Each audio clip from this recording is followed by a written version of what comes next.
Hi, I'm Richard. And I'm Margot. And this is week 1 of the June 2014 Kicking It Old School Charleston class, level 1. This week we focused on the 1920 style Charleston, and we started out with some warm-up jazz stuff, and then we moved on to the 20 style basic, which is a tap, step kind of feeling.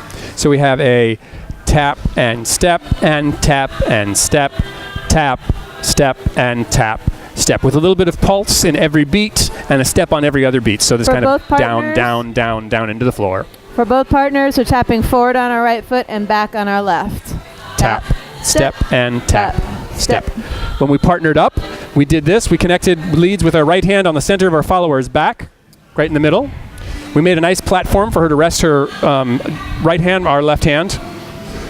Follows, we're just going to drape our left arm on top and bend our fingers over without hanging on and squeezing. And we were facing each other, so our shoulders were nice and squared, feet slightly offset from each other, and we did the basic together. Tap, step, and tap, step, tap, step, and tap, step. Just a reminder, leads, you are the ones that are driving that movement forward and back. If you reach with your feet, your follow doesn't know where you're going. Follows, it's our job to make sure that we are tapping in the direction that our leads send us.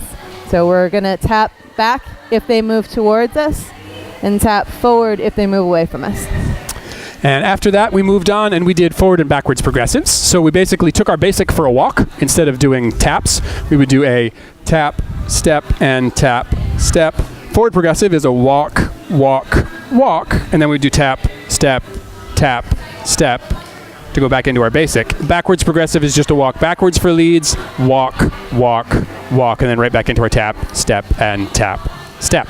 We talked about the idea of the connection on our back with the leads hand on the follows back, and the connection in that front hand, the open side, being part of what helps the follow to know whether we are moving forward or backwards. If you have loose arms, you won't be able to communicate that direction change, and if you're really stiff, it will be uncomfortable and tiring by the end of the dance. Yeah. So moving on from the forward and backwards progressives, we then did the tap, tap, tap change, or sometimes called the bounce, where we would basically stay in place, keep all of our weight on one side, and tap back and forth.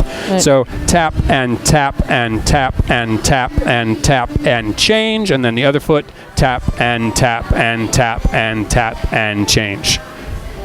The feeling for this leads is, again, you keep all of your weight on one side and tap back and forth and move your body slightly, but catch your follow as you prevent her from stepping, putting all of her weight on the foot. You got about 20 to 30% of your weight on each tap, and you're moving back and forth between the front hand and the back hand. Follows, the feeling that we want to have is that we're going to do a progressive unless the lead stops us and brings us back in the opposite direction. So we want to actually be stepping like we're going to move backwards and then have a change in direction to move forward and back. And the last thing we did was a transition from face-to-face into side-by-side, sometimes called the follower's yo-yo. So if we are in this sort of diagonal position, we're doing this basic step, tap, step, and tap, step, and tap, open up to the clamshell, and close back up again, right back into closed.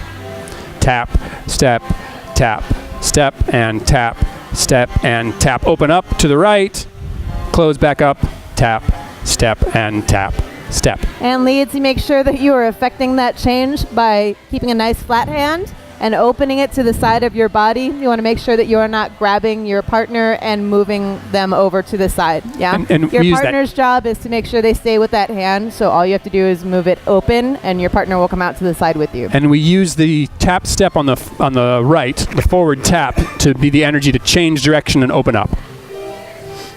And then we put it all together. We did, and you can do any number of combinations of forward progressives and backwards progressives, taps, and yo-yos and bounces. We put it all together and we danced to some music. Yep. 2 thoughts that we didn't share in the class. The progressives, walking forward and back. Leads, these are super handy when you need to get to the other side of the room or through a whole bunch of couples. Similarly, that tap change thing, super handy if you find that you're suddenly very close to another partner or a wall or a post or anything where you might want to change directions suddenly. Mm-hmm. And then we gave you homework for the week, and that's to practice that basic over and over again. You know, do it while you're shopping till you get comfortable doing that in your sleep. dance with people, social dance practice. And then next week, we're going to take that side-to-side movement and open up, and we're going to do 30 style. And we hope to see you then at Kicking It Old School. See ya.